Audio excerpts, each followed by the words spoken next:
Bwana Yesu asifiwe. Tunamshukuru Mungu kwa kutupa Jumapili nyingine tena hii tulivu, na tunamshukuru Mungu kwa kutupa nafasi nyingine tena ya kujifunza neno lake. Na somo tutakalo kwenda kujifunza lina kichwa kinachosema ufalme uliogawanyika. Na somo hili tunalipata kutoka katika Wafalme wa kwanza sura ya 12 mpaka sura ya 14, na mpaka sura ya 14 mstari wa 2. Na pia tunaipata katika Mambo ya Nyakati sura ya 10 mpaka sura ya 12. Na ni somo letu la pili. Kweli ya Biblia: ukaidi kwa Mungu na neno lake usababisha adhabu, utii huleta baraka zake. Ukaidi kwa Mungu na neno lake usababisha adhabu, utii huleta baraka zake. Mstari wa kukumbuka: Bwana yu pamoja nanyi mkiwa pamoja naye, nanyi mkimtafuta ataonekana kwenu, lakini mkimwacha atawaacha ninyi. Mambo ya Nyakati wa pili sura ya 15 mstari wa 2. Mstari wetu wa kukumbuka unatoka katika Mambo ya Nyakati wa pili sura ya 15 mstari wa 2. Ninaomba wasomaji wa Biblia, ambaye mtu wa kwanza atanisomea Mambo ya Nyakati sura ya Mambo ya Nyakati wa pili sura ya 10 mstari wa kwanza mpaka wa 5.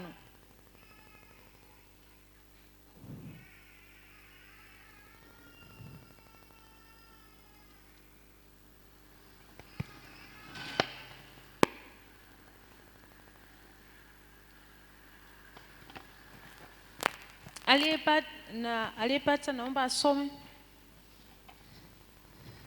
Biblia inasema, ndio, Rehoboamu akaenda Shekemu, maana Israeli wote walikuwa wamekuja Shekemu ili wamfanye mfalme. Ikawa Yeroboamu mwana wa Nebati aliposikia, maana alikuwako Misri ambako amekimbilia mbele ya mfalme Sulemani, Yeroboamu akarudi kutoka Misri. Wakapeleka ujumbe wakamuita. Yeroboamu akaja na Israeli wote, wakamwambia Rehoboamu wakasema, baba yako alilifanya zito kongwa letu. Basi sasa upunguze utumwa mgumu wa baba yako na kongwa lako zito alilotutwika, nasi tutakutumikia. Akawaambia, mnirudie baada ya siku 3. Watu wakaenda zao. Amen. Amina. Mungu akubariki sana. Na ninaomba mwingine anisomee Mambo ya Nyakati sura ya 13 yote.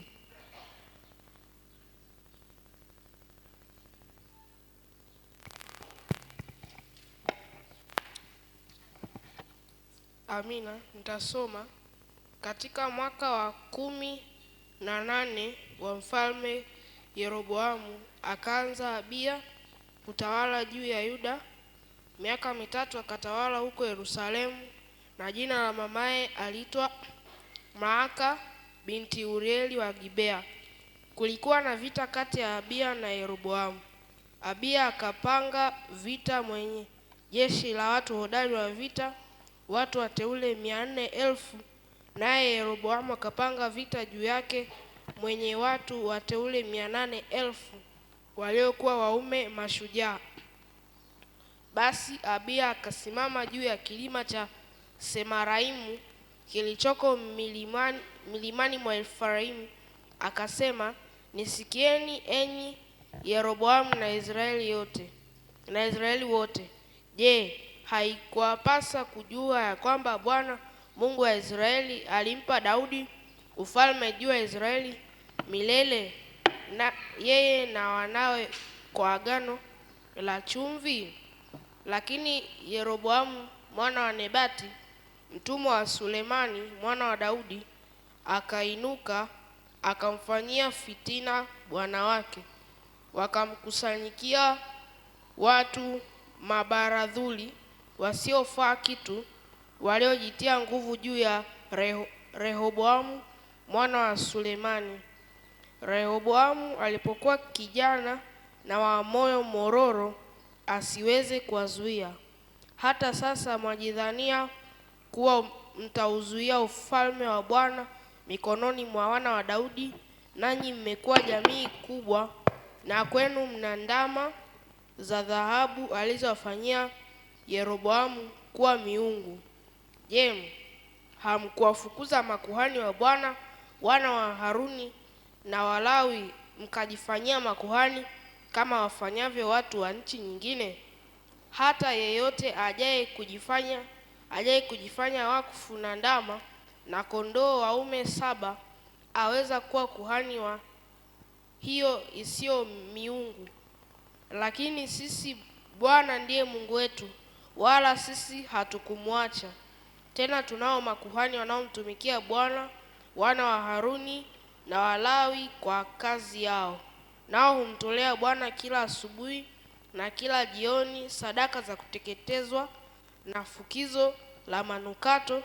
Mikate ya onyesho pia huiweka kwa taratibu yake juu ya meza takatifu, na kinara cha dhahabu chenye taa zake huwaka kila jioni, maana sisi twayalinda malinzi ya Bwana Mungu wetu, bali ninyi mmemwacha. Tazama, Mungu yu pamoja nasi atutangulie, na makuhani wake wenye mapanda ili wapige sauti ya kugutusha juu yenu. Enyi wana wa Israeli, msipigane na Bwana Mungu wa baba zenu, kwani hamtafanikiwa. Lakini Yeroboamu aliwazungushia waviziao kwa nyuma, bali wao wakawa mbele ya Yuda na wale waviziao nyuma yao. Na Yuda walipotazama nyuma, angalia, vita vikawa mbele na nyuma. Wakamlilia Bwana, na makuhani wakapiga mapanda. Ndipo wapiga kelele watu wa Yuda, ikawa watu na Yuda walipopiga kelele, Mungu akampiga Yeroboamu na Israeli wote mbele ya Abiya na Yuda. Wana wa Israeli wakakimbia mbele ya Yuda, naye Mungu akawaua mikononi mwao. Abiya na watu wake wakawapiga mapigo makuu, hata wakaanguka wameuawa Waisraeli 500,000 watu wateule. Ndivyo walivyotiishwa wana wa Israeli wakati ule, wakashinda wana wa Yuda, kwa kuwa walimtegemea Bwana Mungu wa baba zao. Abiya akamfuata Yeroboamu, akamnyang'anya miji Betheli na miji yake, na Yeshana na miji yake, na Efroni na miji yake. Wala Yeroboamu hakupata nguvu tena siku za Abiya. Kisha Bwana akampiga akafa. Ila Abiya akapata nguvu, akaoa wake 14, akazaa wana 22 na binti 16. Na mambo ya Abiya yaliyosalia na njia zake na maneno yake yameandikwa katika kitabu cha maelezo cha nabii Ido. Amin. Amina. Asante, Mungu akubariki sana. Na pia tutasoma Mambo ya Nyakati sura ya 10 mstari wa 13 mpaka wa 15. Neno la Mungu linasema, mfalme akawajibu kwa ukali. Mfalme Rehoboamu akaliacha shauri la wazee, akasema nao kwa shauri la vijana, akinena, baba yangu aliwafanyia kogwa zito, nami nitawaongezea. Baba yangu aliwapiga kwa mijeredi, lakini mimi nitawapiga kwa nge. Basi mfalme hakuwasikia wale watu, maana jambo hili lilitoka kwa Mungu, ili alithibitishe neno lake alilomwambia Yeroboamu mwana wa Nebati kwa mkono wa Aiya Mshiloni. Amen. Bwana Yesu asifiwe. Somo letu na pamoja na kuwa lina kichwa cha habari cha ufalme uliogawanyika, lakini pia linatutazamazisha kuangalia utii na kutokutii kunavyoweza kuleta madhara kwenye maisha yetu,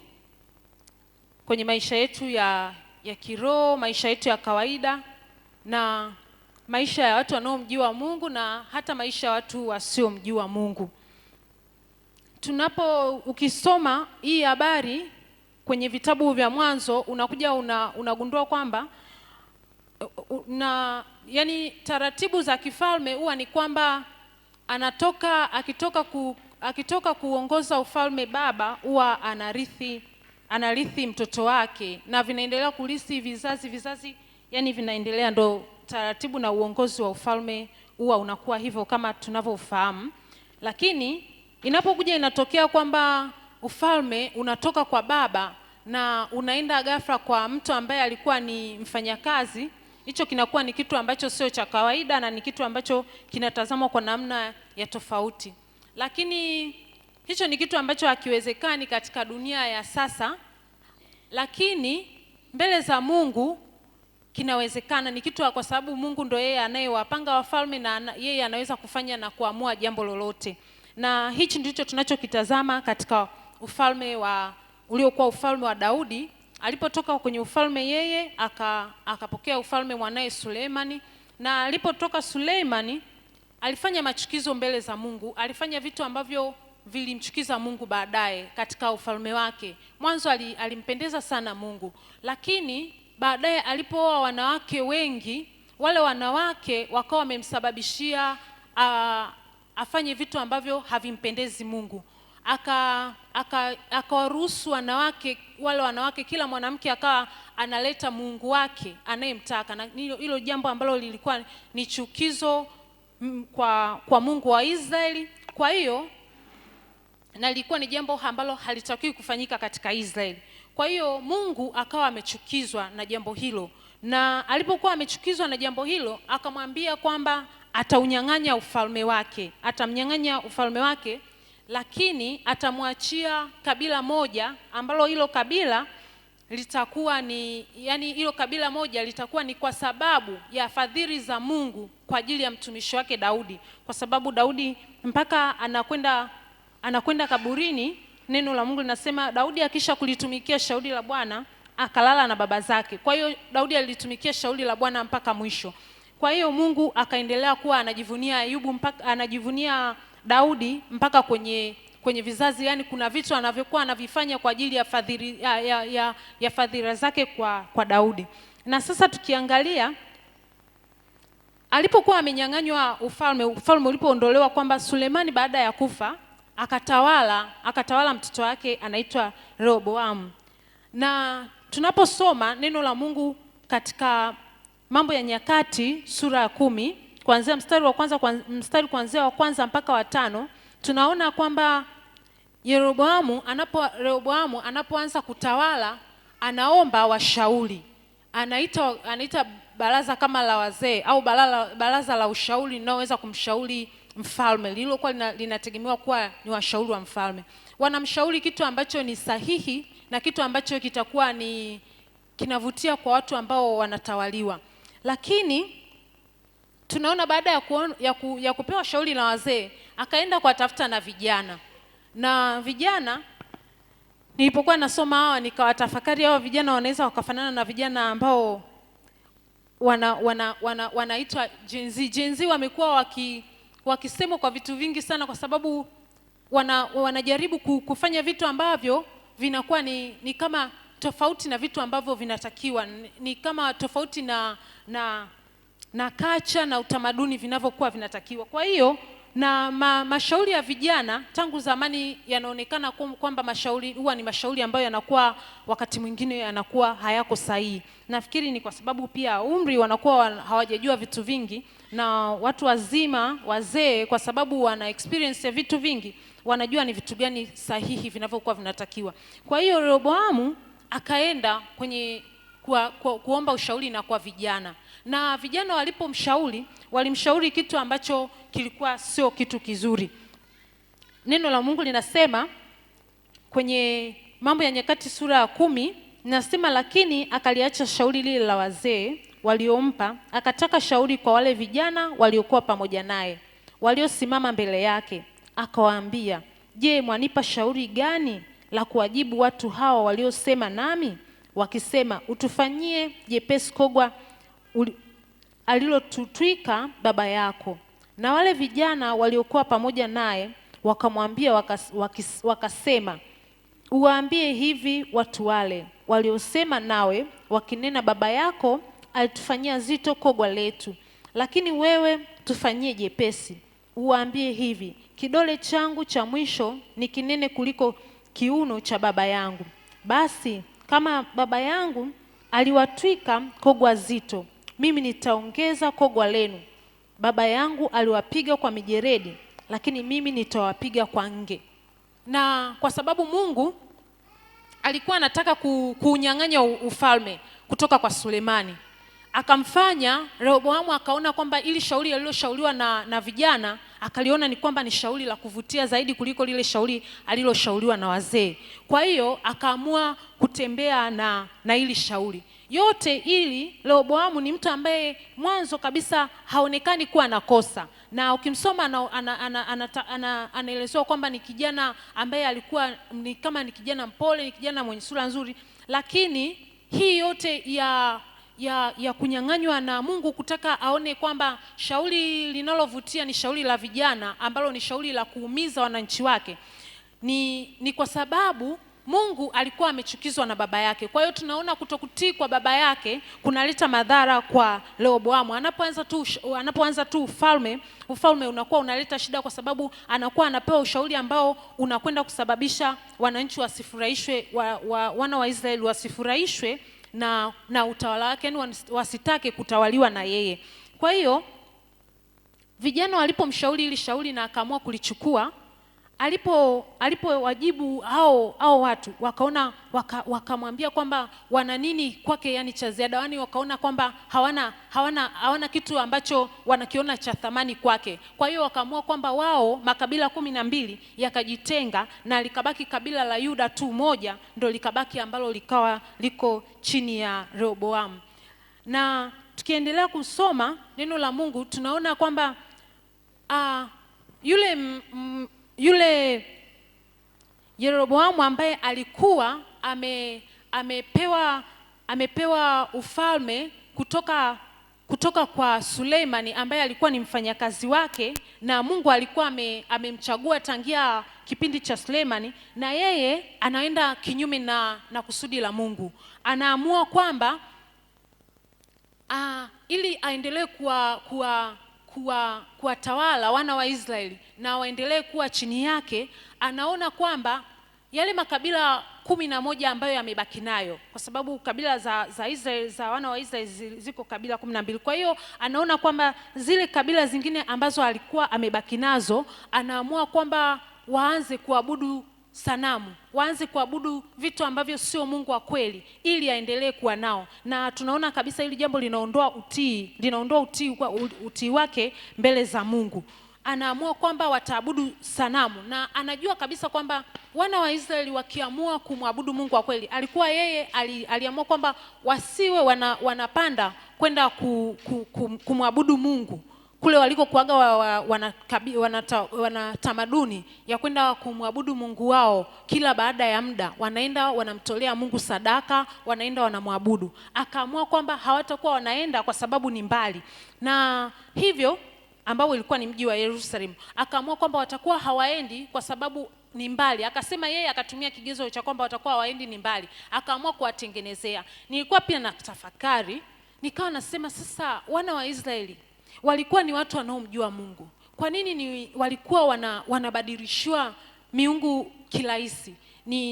Yani ili swali ninalipeleka kwa mchungaji mwanafunzi kiongozi, atakuja kutuelezea kwa nini wana wa Israeli, labda inawezekana kwa sababu anajua vitu vingi zaidi, anaweza kujua kwamba ni kwa nini wana wa Israeli walikuwa wanamjua Mungu wao wa kweli. Walikuwa wanamjua Mungu anayekwendaga kumtolea sadaka. Ni kwa nini walikuwa mara kwa mara wanabadilishwa, wanaweza wakabadilishwa. Tunaona kabisa walipokuwa wanatoka Misri, tunaona wakiwa wanajua kabisa Mungu anayemwabudu ni Mungu yupi, na walikuwa wanamjua Mungu wao.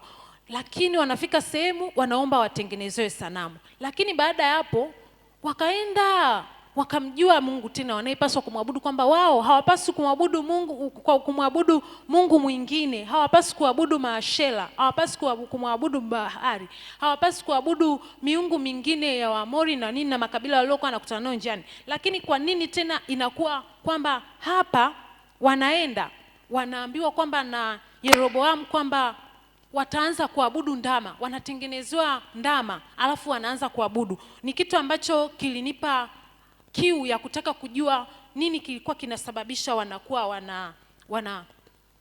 wanabadilishiwa tu miungu. Yaani walikuwa ni watu wazima, tunaelezewa kabisa kwamba ni watu wazima, lakini wanabadilishiwa, wanaanza ghafla wanaanza kuabudu ndama, wanaanza kuabudu ng'ombe, wanaanza kuabudu ndama. Ni kwa sababu gani?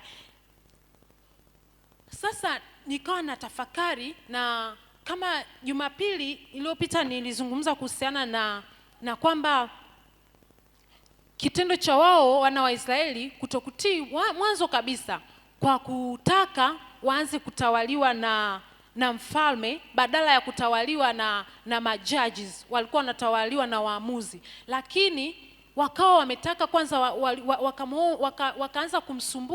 wakaanza kumsumbua Samueli ambaye alikuwa ni mwamuzi wao kipindi hicho. Wakawa wanataka wao wanatawaliwa na wafalme kama mataifa mengine, na walipopewa kutawaliwa, lakini Mungu akawa amewapa warning. Na tukio tunasoma hili, niliposoma hata kuhusiana na Suleiman ambaye alikuwa ni mfalme ambaye na kipindi chake hakukuwa na vita, kulikuwa kuna utulivu mkubwa, alikuwa na utajiri mwingi. Kwa hiyo watu ni kama vile pia walikuwa wana maisha mazuri, lakini wanazungumza kwamba yule mtoto wa Suleiman anayekuja kutawala, wanaomba kwamba awapunguzie kogwa. Kogwa ni kama mzigo, ni kama mzigo, yani mzigo mzito, ni kama utumwa.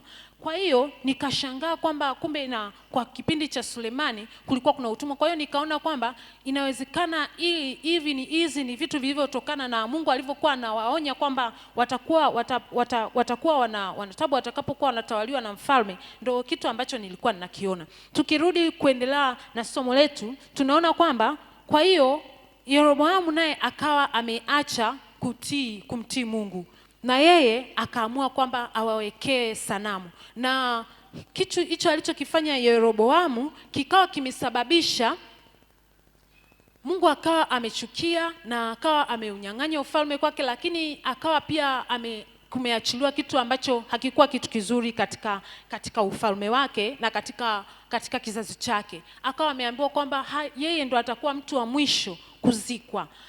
Yaani watu wa nyumbani kwake watakuwa wanakufa, lakini watakuwa hawazikwi. Yaani kutakuwa hamna watu wazee katika kizazi cha Yeroboamu, kwa sababu alifanya yaliyo machukizo mbele za Mungu.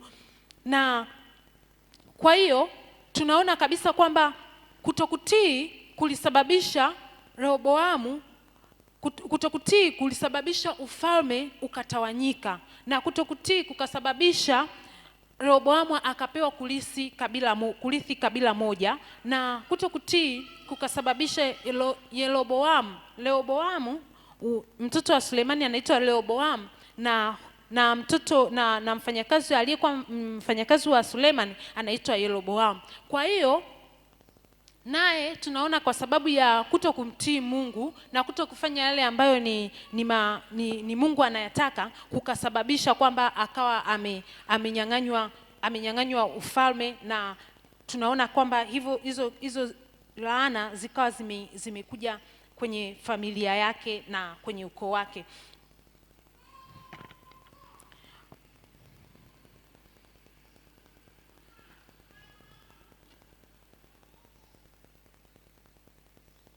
Rehoboamu akaenda Shekemu, maana Israeli wote walikuwa wamekuja Shekemu ili wamfanye mfalme. Ikawa Yeroboamu mwana wa Nebati aliposikia, maana alikuwa Misri ambako amekimbilia mbele ya mfalme Sulemani, Yeroboamu akarudi kutoka Misri. Wakapeleka ujumbe, wakamwita Yeroboamu, akaja. Israeli wote wakamwambia Yeroboamu, wakasema, baba yako alifanya zito kogwa letu, basi sasa upunguze utumwa. Wakamwambia Yeroboamu, wakasema, baba yako alifanya zito kogwa letu, basi sasa upunguze utumwa mgumu wa baba yako na kogwa lake zito alilotutwika, nasi tutakutumikia. Akawaambia, mnirudie baada ya siku 3. Watu wakaenda zao.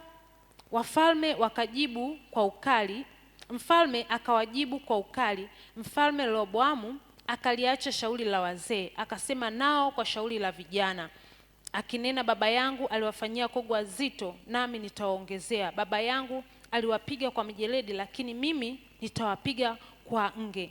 Basi mfalme hakuwasikia wale watu, maana jambo hili lilitoka kwa Mungu, ili alithibitishe neno lake alilomwambia Yeroboamu mwana wa Nebati kwa mkono wa Aiya Mshiloni.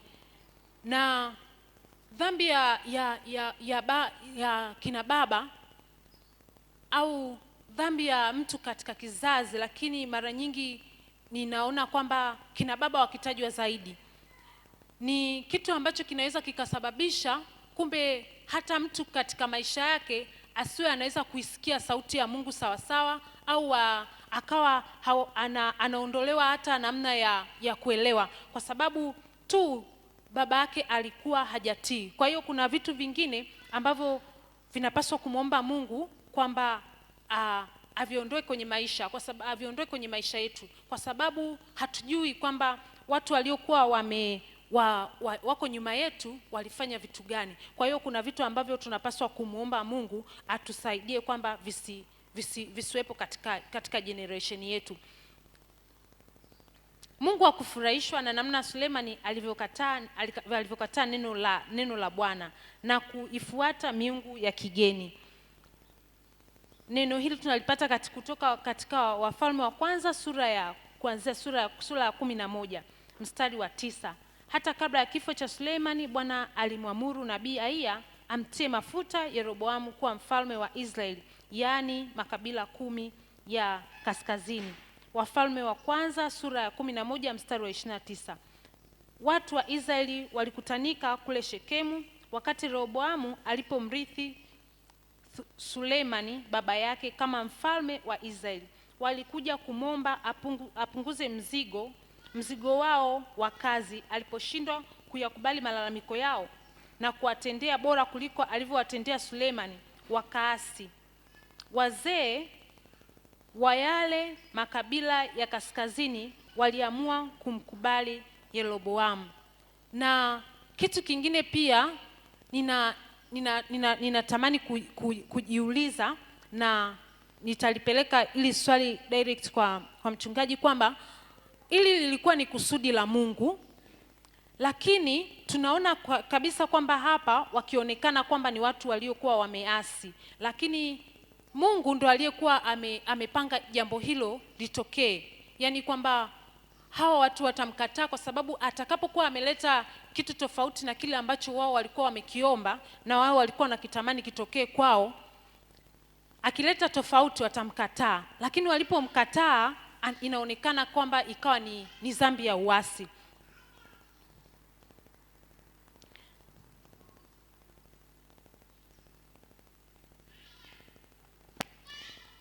Jambo hili likasababisha taifa la Israeli kugawanyika kuwa falme mbili, Israeli kwa upande wa kaskazini na Yuda kwa upande wa kusini. Yeroboamu akaenda Betheli kutoa sadaka, na nabii kutoka Yuda alimkabili huko. Mtu wa Mungu alimshutumu na kusema kwamba Mungu atatuma ishara. Bwana alikuwa ametamka kuwa madhabahu itapasuka na majivu yaliyo juu yake yatagawanyika. Wafalme wa Kwanza sura ya 13 mstari wa 3. Yeroboamu akawaagiza watu wake wamkamate nabii huyo.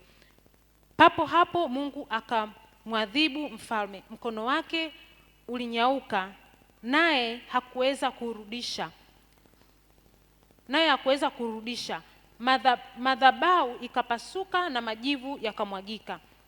Yeroboamu akamsii yule nabii, umsii sasa Bwana Mungu wako, ukaniombee ili nirudishwe mkono wangu tena. Wafalme wa kwanza sura ya 13 mstari wa 6. Yule nabii akaomba, naye Mungu akauponya mkono wa Yeroboamu.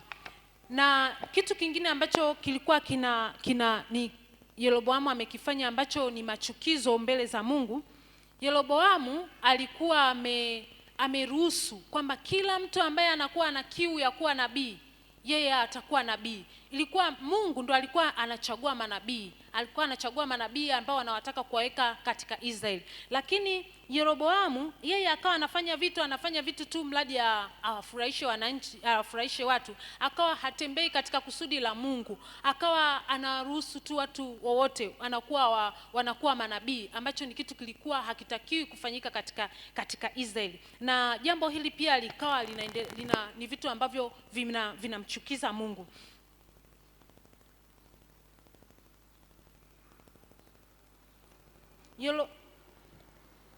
Suleimani na Yeroboamu wote walionekana kukosa uaminifu na utii kwa Mungu.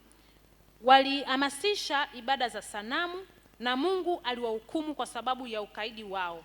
Waliwasababisha watu wa Israeli wateseke sana. Samueli nabii wa Mungu aliwahi kumwambia Mfalme Sauli, kutii ni bora kuliko dhabihu. Samueli wa kwanza sura ya 15 mstari wa 22. Hata leo Mungu anatafuta uaminifu na roho ya utii miongoni mwa watu wake, ili aweze kutenda kazi kupitia sisi. Na Mungu anaangalia utii. Utii ni bora kuliko dhabihu na kusikia kuliko mafuta ya beberu. Kwa hiyo kutii ni bora. Yaani utii ni kitu ambacho ni cha muhimu sana kwenye maisha yetu. Hapa kuna simulizi ambayo inaweza ikaonesha faida za kutii kwa kitu kidogo sana, ambavyo zinaweza zikaleta impact kubwa kwenye maisha ya mtu.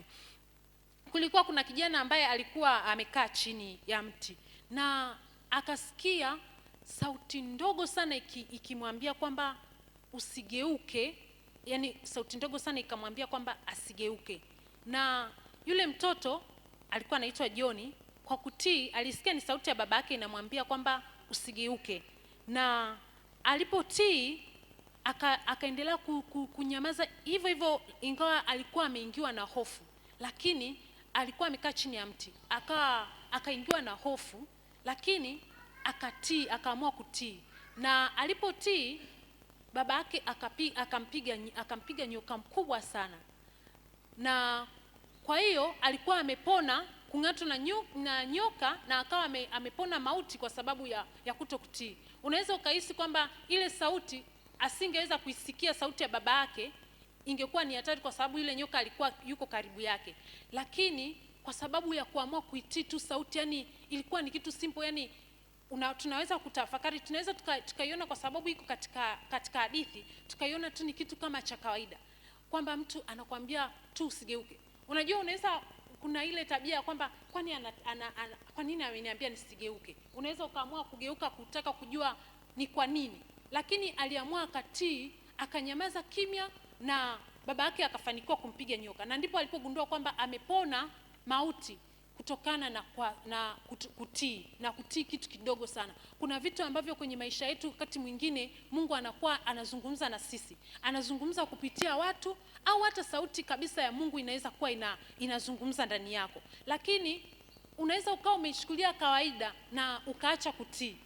Kwa nini usitii kitu ambacho hata umesikia tu rohoni mwako wewe kinakuambia ni kwamba ni sauti ya Mungu? Kwa nini usiamua kutii kama kitu hicho ambacho ulikuwa umekatazwa kukifanya? Labda kama sio dhambi, yani kama ulikuwa umekatazwa, yani kwamba kutokukifanya hicho kitu hakikuletei kwamba yani kwamba wewe umefanya dhambi. Kwa nini usiamue tu kutii? Ni vitu vidogo sana ambavyo tunaweza tukawa kwenye maisha yetu tumeacha kutii ambavyo vikawa vimepoteza vitu vingine vya thamani kwenye maisha yetu, vimetupotezea vitu, vimesababisha tusifikie kitu fulani ambacho tulikuwa tunapaswa kukifikia kwa sababu ya kutokutii. Hebu leo tunapaswa katika mioyo yetu tuamue kwa dhati kabisa kwamba tutatii. Yaani tutatii kitu ambacho mradi akiwi dhambi, yaani tutatii. Hauwezi kujua kwa sababu kuna wakati mwingine Mungu anaweza kusikia, Mungu anaweza kuzungumza na sisi. Na kwa sababu wakati mwingine labda yaani hatujawahi kujua vizuri sauti ya Mungu huwa iko vipi, tukawa hatujaelewa. Lakini kwa sababu ni sauti ya Mungu inasema, na Mungu labda ndo anaanza kuanza kujifunza, anaanza kukutrain kumsikia yeye, ikawa tunaweza tukawa tumeviacha. Lakini inapaswa tuamue kwamba tutatii hata sauti ambayo itakuwa hatujaielewa vizuri, lakini inatuelekeza kitu ambacho kinakuwa sio dhambi. Lakini labda tumwombe Roho Mtakatifu pia atusaidie kutii, kwa sababu kwa kutokutii tumepoteza vitu vingi sana. Mimi ninakumbuka na niliwahi kutoa ushuhuda kwamba nilikuwa nina tabia kwamba nikisikia kitu kinaongea kichwani, yaani nasikia kitu kinakuja kama mawazo. Nilikuwa sijagundua kama ni Roho Mtakatifu huwa ananieleza vitu vingi ambavyo vinakuwa kitu labda kinakuja. Anaweza akanieleza kitu na mimi naweza nikakichukulia kwamba hii itakuwa ni mimi, ni mawazo yangu. Nikawa ninaenda na hiyo tabia, na hiyo tabia ilinikosti sana. Naweza nisikumbuke vitu vingi sana ambavyo vilinikosti, lakini kuna vitu ambavyo nilipoteza, kuna vitu ambavyo nilisababisha matatizo kwenye maisha ya watu. Labda Mungu Roho Mtakatifu alikuwa ananiambia ili niwaelezee watu, lakini mimi nikahisi kwamba ni sauti inaniambia. Na kwa sababu ya kutokufanya kilicho utii, na kwa sababu ya kutokutii, ililetea mimi madhara, na pia ililetea madhara watu wengine. Na kutii ni kitu kidogo sana ambacho tunakiona kwenye maisha yetu, lakini kinaleta madhara huwa makubwa sana. Kwa hiyo Mungu atusaidie sana kuweza kutii. Tunapaswa kuwatii watumishi wa Mungu, kumtii mchungaji vile anavyokuwa anazungumza na sisi. Tunapaswa kujiuliza ni vitu gani mchungaji amekuwa akitoa maelekezo ambavyo tunakuwa hatufanyi vile ambavyo tunapaswa kufanya. Ni kitu gani ambacho tunawezekana mchungaji amekuwa akivitoa ikiwa ni kama wimbo imekuwa, je, tunatii vile ambavyo tunapaswa kutii? Kwa sababu neno la Mungu linatupasa kutii. Tukianzia kutii na mchungaji, kwa sababu anasimama kwa nafasi ya kumwakilisha Mungu. Tutii kwa viongozi, tutii vijana, kuwatii wazazi, watoto kuwatii wazazi, ni vitu vya muhimu sana na vya msingi sana. Na pia inawezekana kumtii hata wakati mwingine mtu ambaye Mungu amemwelekeza kitu kwenye maisha yako, lakini kwa kutokutii tunaweza tukapoteza vitu vingi sana. Ishi kweli wiki hii, dhamiria kulitumia neno la Mungu kuyashinda majaribu.